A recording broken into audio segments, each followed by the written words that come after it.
Welcome to Jewish Boy Calls His Mother. I'm your host, Sadia, and this is my mother, Ima. Hey, Ima. Hello, my sweetness. And here's the disclaimer. If you were entertained by our conversation, I feel very sorry for you. Yes. Let's bash our viewers. um, I was thinking actually about this topic for a bit. I was listening to a few, podcasts and people talking about their issues they've had in order to and how they resolve them.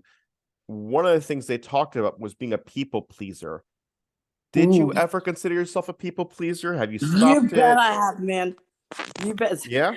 Let's put it this way. One of the classes in the school where I work did a project on the history of the Brooklyn Bridge. Yeah.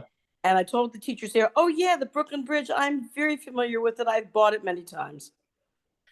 But can you give any other examples where you felt you needed to people please your All the siblings or time. All your the time. parents? Just my parents, my my my adult children now. It's like, quite honest, like, um, I'm I'm still functioning like you kind of say in the mode after 42 years of being married and feeling like I couldn't really do anything without discussing it with your father and getting his okay or his approval. I'm I'm working on getting out of that. And what's really helped is I've joined some social groups, and whenever they have functions, whenever I see they have functions, my first reaction is, I have this like inner thing where, oh, I've got to okay it with my kids or with somebody, and then it occurred to me the other day, you don't have to okay any of this with anybody. Yeah, but that's something I think is a mixture between people pleasing and just being considerate to your spouse and being considerate to your children that would be living with you at the time, right? Like you raised 10 children, so you had, I would say, a span of 30 years of children under the age of 18 that were under your care, as Yes, well as and they made great tax deductions. great tax deductions. And then you also had, I would recommend to anybody. yeah, then you also had your husband, who that's your partner. That's, you don't do whatever you want. You have to clarify with your partner. And I think having that moment where you're no longer, you no longer have a partner, you no longer have children to watch over. Now you're in this point of like, I actually get to finally focus on myself, and it just feels weird. I think you're right. I think you hit the nail on the head. I think you're right. Because I'll tell you the truth. Like you said, as a child growing up, you always have to please your parents, except in certain circumstances when I just didn't care, did whatever the heck I wanted to do. Mm-hmm. And then college, of course, you're pleasing the professors because you want to get a good grade, that type Yeah. of thing. And you work, you want to please your boss, especially you're starting out on a new career and you want to build up your career. So you want to please your mentors and your bosses. Hey, what happened to you? Where are you? My video is having some issues. Just don't worry about it. Just continue talking. You're doing Okay. great. Thank you. And so you're right. It's, to come into a point of your life where, you don't need, like, I really don't need anybody's approval. As a matter of fact, one time I went to a therapist. Well, Yeah. I've been, let's put it this way. Like most Americans, I have been to therapists many times. I have definitely put my time in on the couch. And I was discussing this issue with the social worker one time. And she said to me, tell me something. Do you care what I think of you?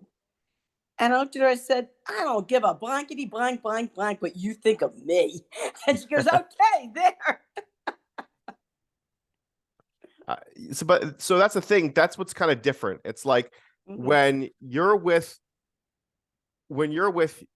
someone who you actually care about, that's when you get into a mode of what do you really think, what they really think of you. Mhm. And it's this weird thing, because like, imagine you didn't care what your husband or children thought, you did whatever you wanted. On some level, that would be very selfish and self-centered of you. You know, like imagine like you wanted to wear whatever you wanted, right? And you Huh? went into shul and you didn't cover your hair because you didn't care. And you went ahead and you dressed not sneeze because you didn't care. Mhm. But it was embarrassing to your husband and to your children. But you're like, I don't really care. This is about me. This is about how I feel. On some level, it would be. You okay, Emma? Yeah, it's like I don't know, I pressed a button or something, and it like the what's going on here? There we Jeez go. Louise, Okay. you're good. The yeah, the like all these pop-ups of things that I've looked at before, all of a sudden just came up, and I had to wave them out of the way. Ah, You know, uh, this modern technology yeah. is just Uh, so hard to deal with. I understand. So back on topic. The point I was trying to make was, you know, so what exactly do you feel when you say that you don't care? It's better not to care, and to care is something that you really shouldn't be doing. I think there's a limit.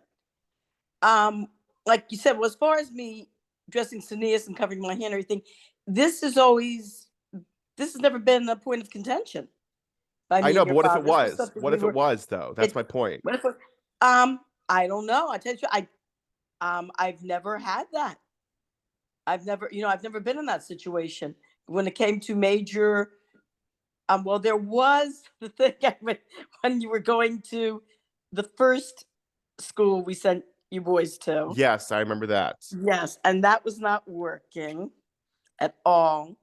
And your father liked it because it was quote unquote a more religious school. And as a mother's instance, I saw it was not good for you children. Wasn't good for you boys. Certainly was not good for me Yeah, because let's put it this way: I was me and the principal were getting on a first name basis almost. I mean, it was there was a chair. I guess I could tell people there was a chair in his office with my name. yeah, So it got to the point where I just saw this school was not good for you guys. And your father wanted you guys in the school. And I came to the point where I just said, I said, look, I don't like the school. Your children don't like the school. Cat, say hello. Yeah, cat. Um, and I'm driving carpool. The boys are going to the school that they don't like. The only one who likes the school is you, and you're not attending there, and you're not even driving carpool. yeah.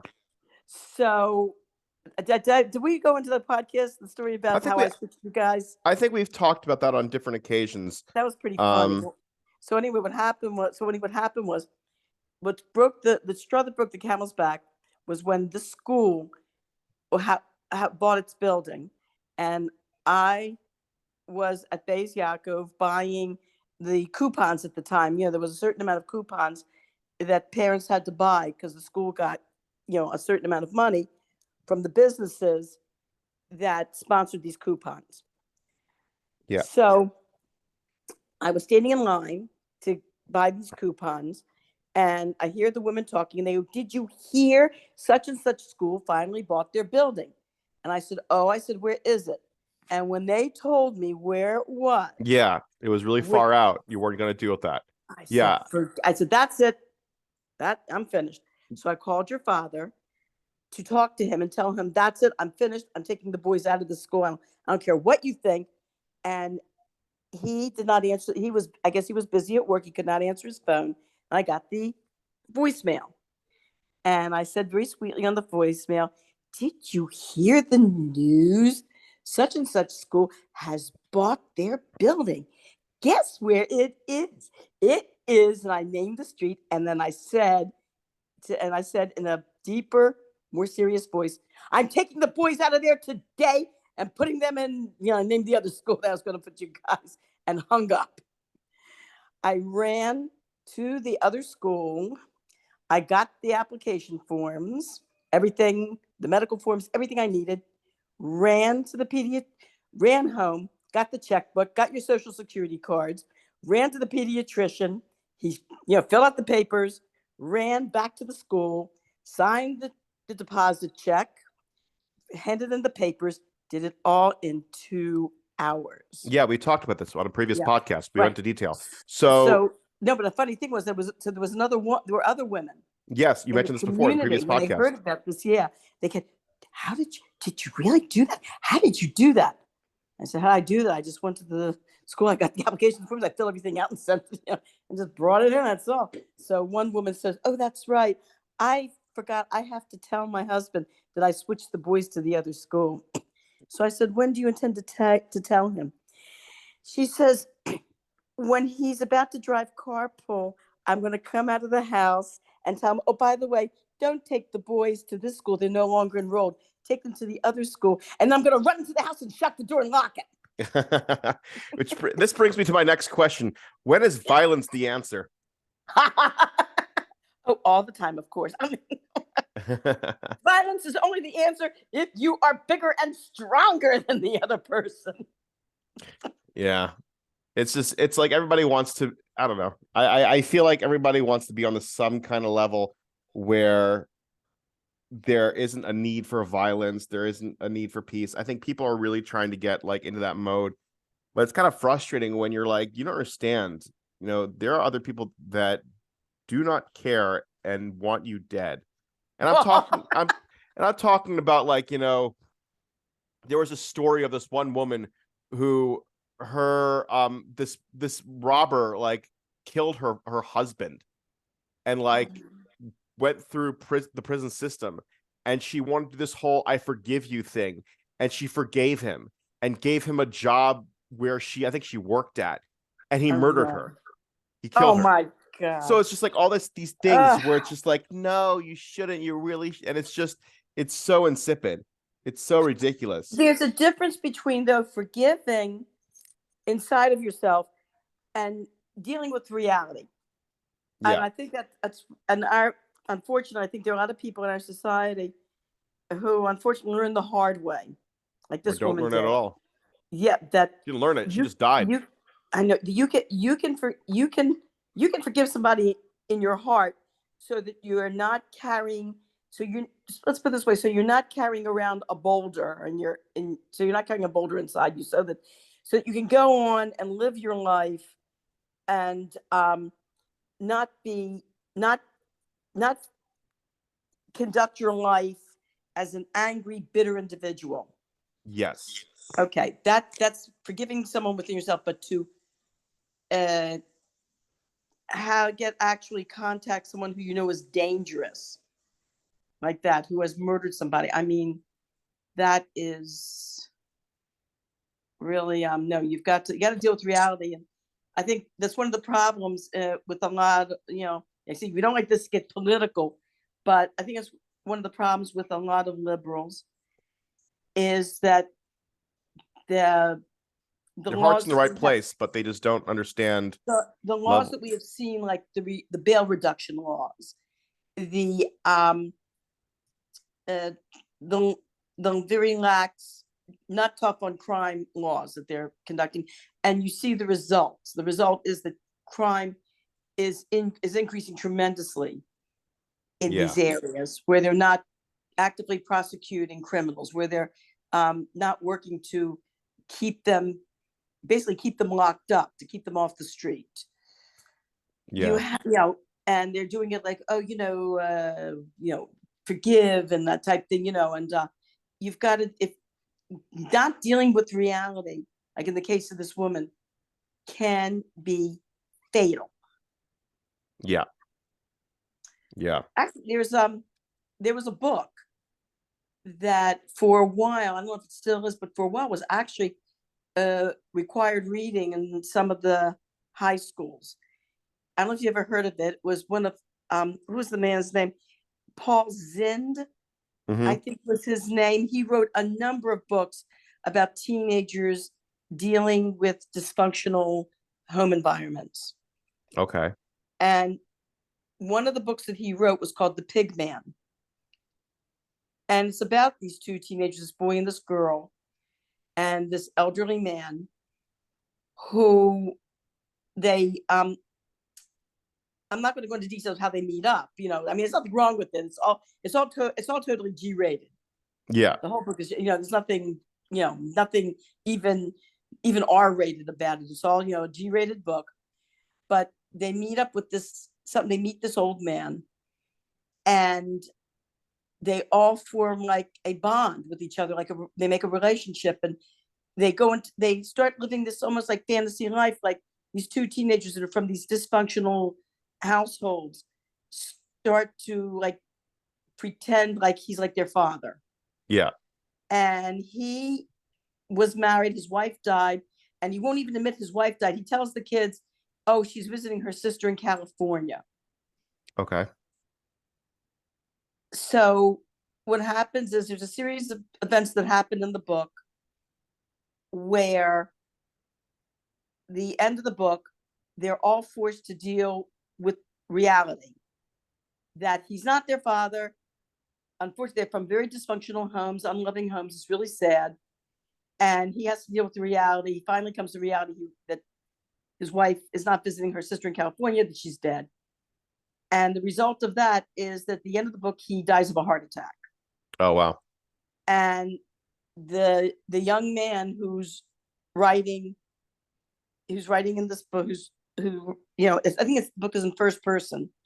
This young man is writing about their experiences, and he realizes the importance of having to face reality. He realizes the reason this man died was because he couldn't face reality. He couldn't deal with it. Yeah. That's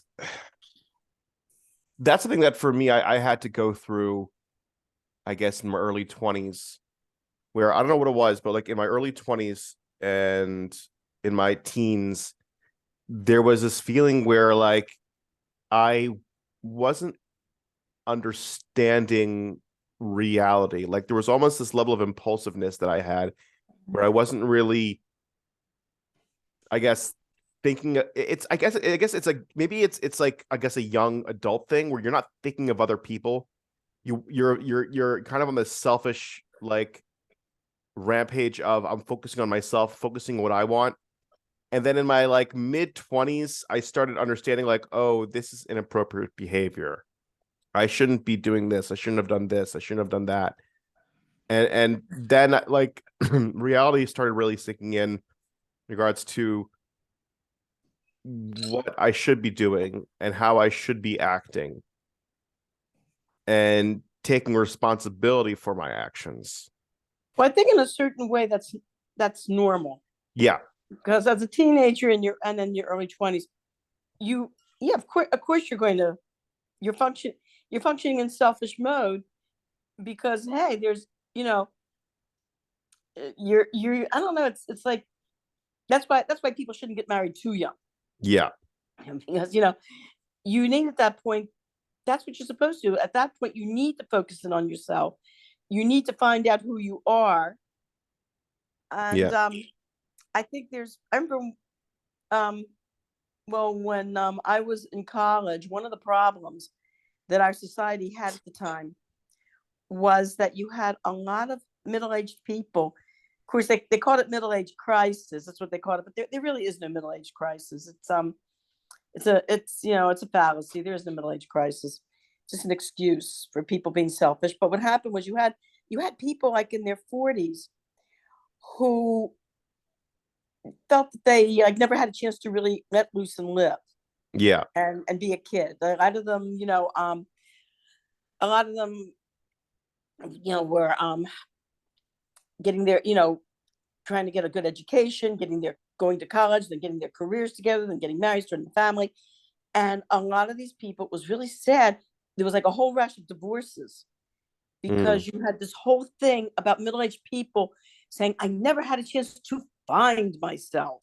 Oh yeah, that and horseshit. You had a lot of these, people that were divorcing and just were going like almost like going crazy, going off, and they were doing crazy kid stuff because they never really had a chance to do that. So one of my college professors, I remember, was talking about that.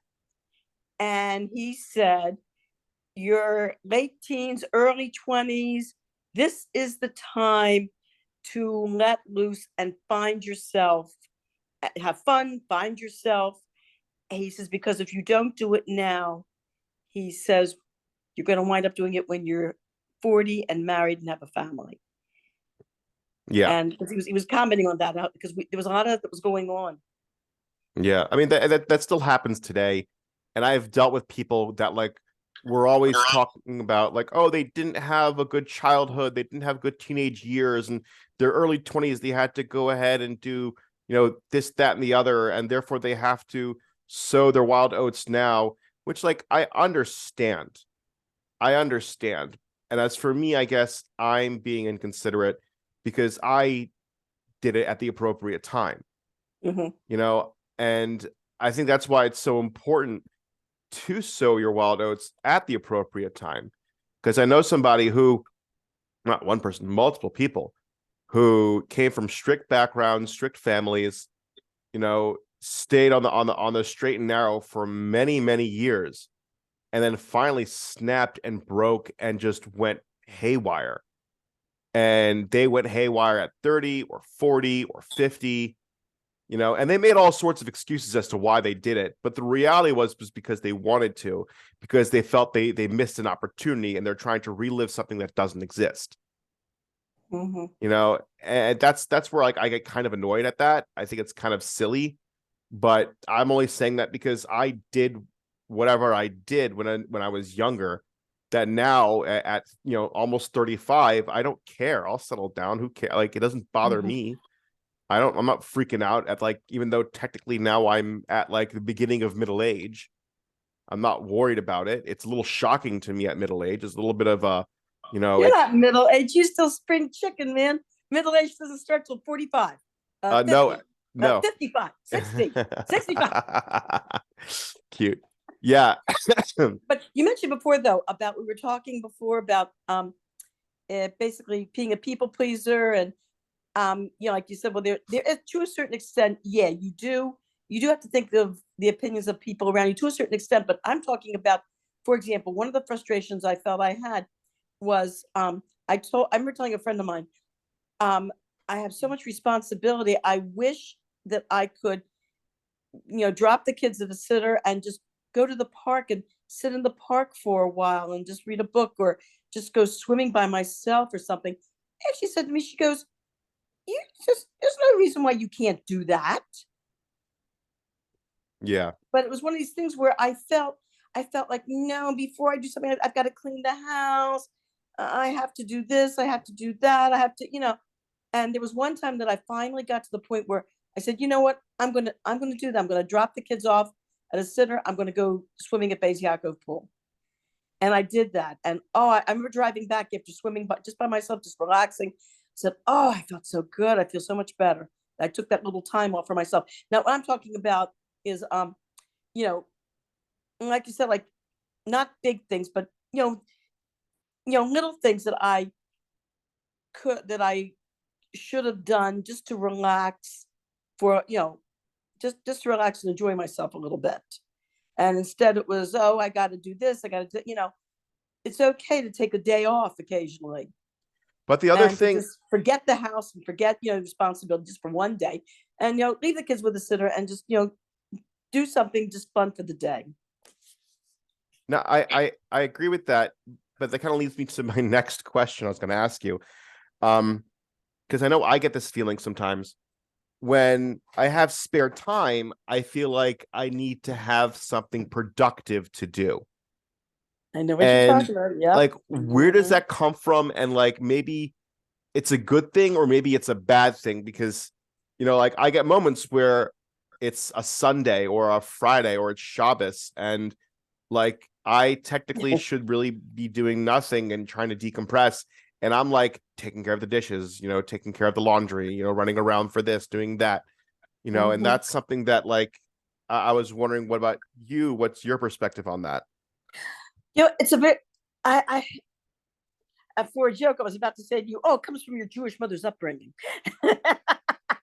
But my mother tells me, I think in our society, our American society, that's very, very common with a lot of people.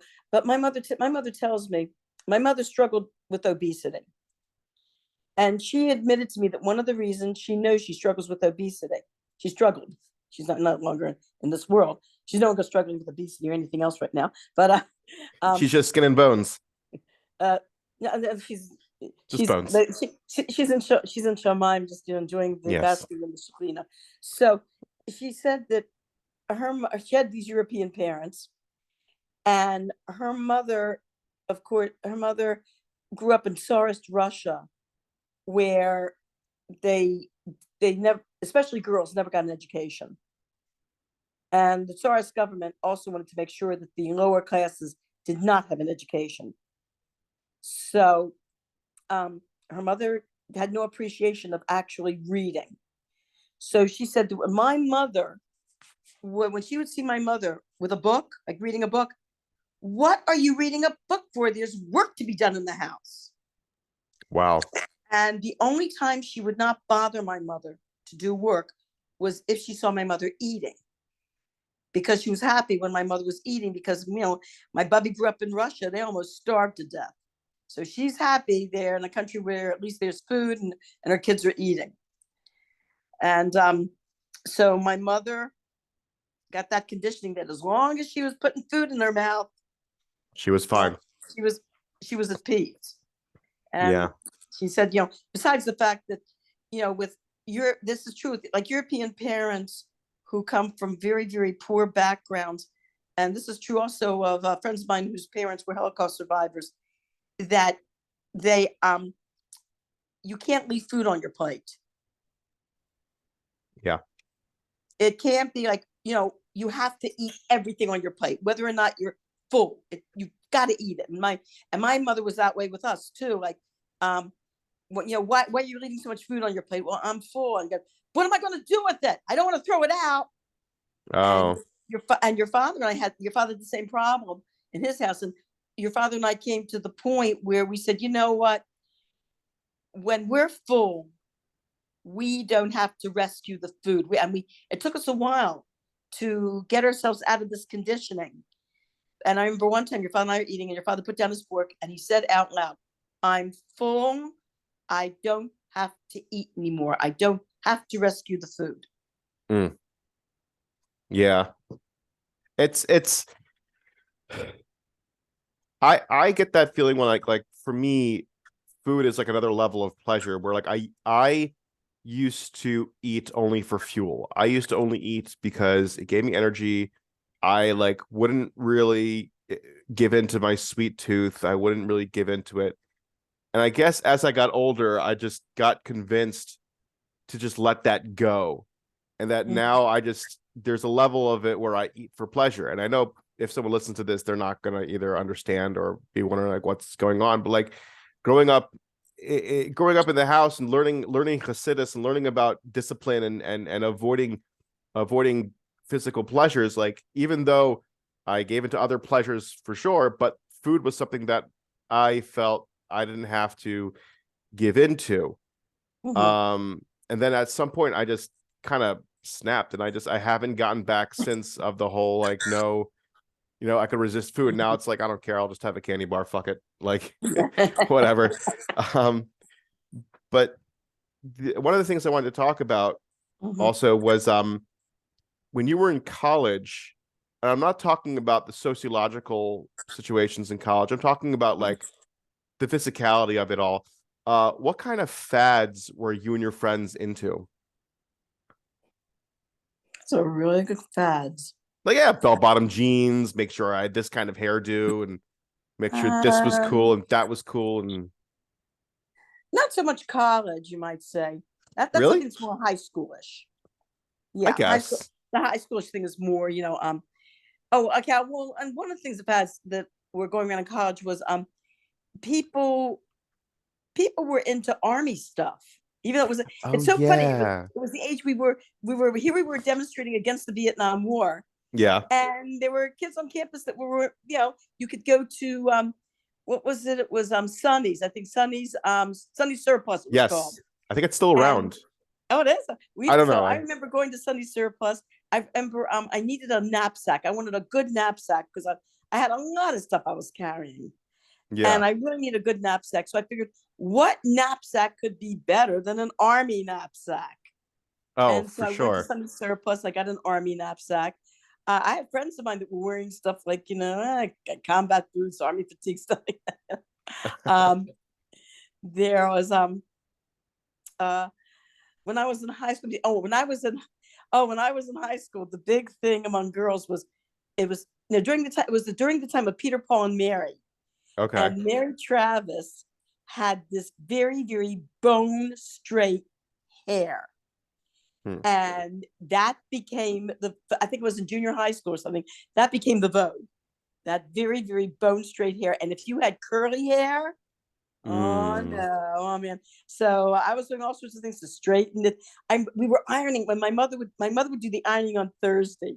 And me and my sisters would come over to the ironing board. We would actually put our heads on the ironing board. Yes, come with the iron our hair. There was no such thing as ironing hair irons.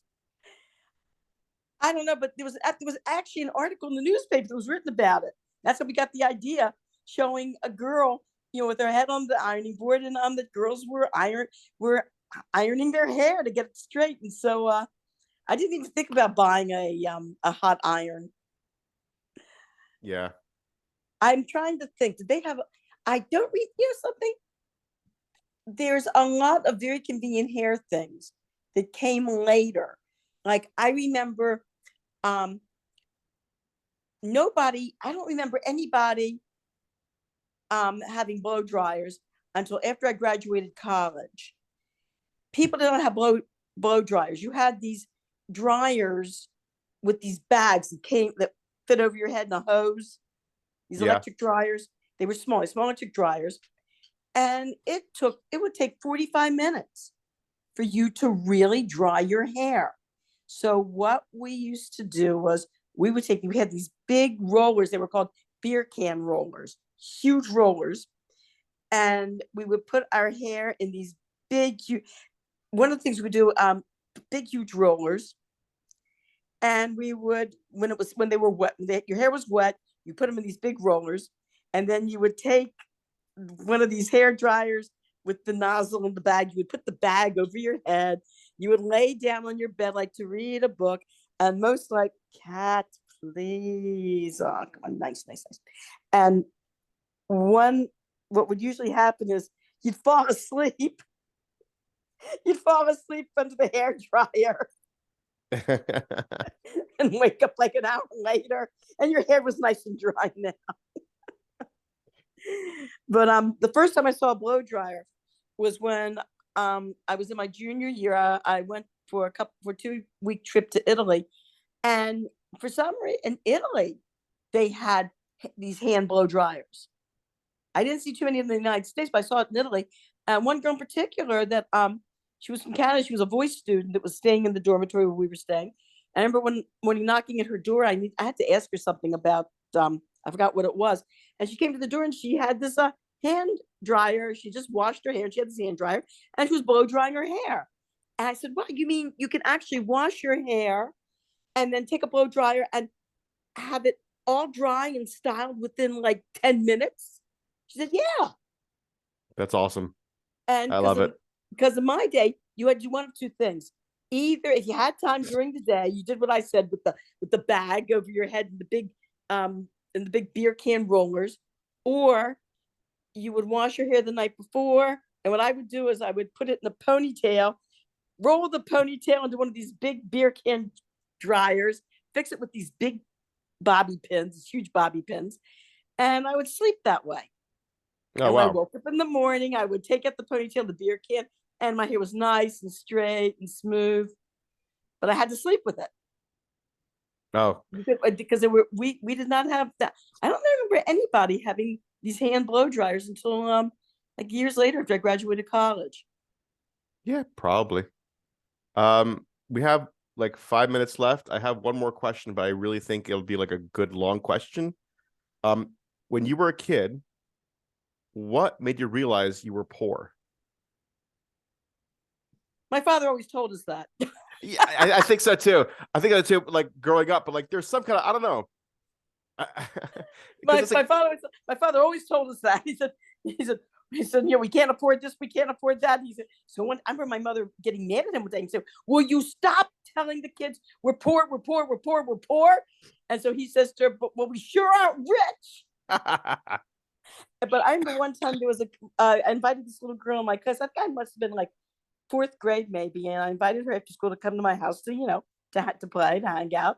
And she came into our house and she looked and she goes, oh, she goes, Charlene, says, you are rich. And my mother was there. We looked at each other. My mother said, rich? She goes, but she goes, my mother said, we're not rich. This is, very Broke this as is not shit. rich. But she said, no, I don't know. I'll tell you, I don't know what background. I had never gone to this girl's house. Never did. And so I don't know what, I hate to say it, what kind of socioeconomic level she was from, but where she was concerned when she saw the inside of my house, she goes, wow, so compared to her, I guess we were. I guess Jewish standards are different than regular standards. That could be. I don't know. But good question. Yeah, because I was thinking, because when I was a kid, I heard Tati complain all the time about that, and it made me like hyper aware, but I wouldn't say like it was a problem. I thought for me it made me more frugal and understanding the value of a dollar, and the appreciation of what I had.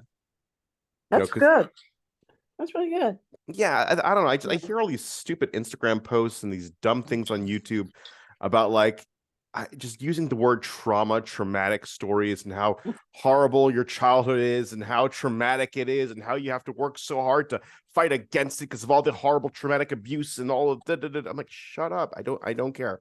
It's the most dumbest thing in the world, in my opinion, to think about and dwell upon on such a negative scale. It makes matters so much worse. And that's not me like trying to stick my head in the sand. That's just like, you don't want to create that kind of negativity and obsess over that kind of negativity. It's so bad. It's so awful. And it kind of pisses me off, actually.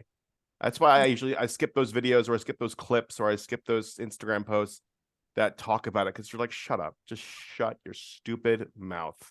Because like, did you know that being hyper aware was a sense of trauma, and you're not really being, what's the word for it? Forgot, whatever the word you have for being empathetic, being an empath. You're not really an empath. You're just suffering from trauma from when you were growing up because of how you were raised. Now you've been so hyper aware, and figuring out and realizing your parents' footsteps wasn't really a good thing. It was actually a bad thing, because you understood that it was abuse, trauma and abuse. I'm like, shut the fuck, like, just stop. Just fucking stop. Like, I was really happy I saw this Gem video talking about how like obsessing over your traumas and talking about your traumas doesn't fucking help you. It really doesn't help you. It makes things worse. It doesn't fix anything, and you wind up going down just a rabbit hole of negativity. So that makes a lot of sense. That makes a tremendous amount of sense. Yeah. It's also very frustrating when people try to use it as an identity. Like, oh, I have this kind of thing, so I have PTSD from like, this and that. So that's my identity of being PTSD identity, because that's me and my trauma identity for my PTSD identity. Oh, and I have my ADHD like denominational identity that like I kind of focus on. Like, that's what I need to deal with. It just gets so fucking exhausting. It's just so dumb. I think what it is too, I think in a certain respect, maybe these people are using this as a cop-out, like not even trying to get above that. They're just wallowing in it because they don't want to exert the effort. It takes effort to get out of something like that and to establish a more positive life for yourself. It takes work, and I think these people, in a way, it's like a cop out. It's like, oh, because of this, I can't do this because of that, so they don't even try. I don't know. I remember there was this one. Oh wait, Emma, we're really running out. We're less than a minute. We gotta go. Okay. We'll talk about it tomorrow. We'll talk about it next episode. Okay. All right. How dare you shush up a Jewish woman while she's talking? That's torture. Yeah.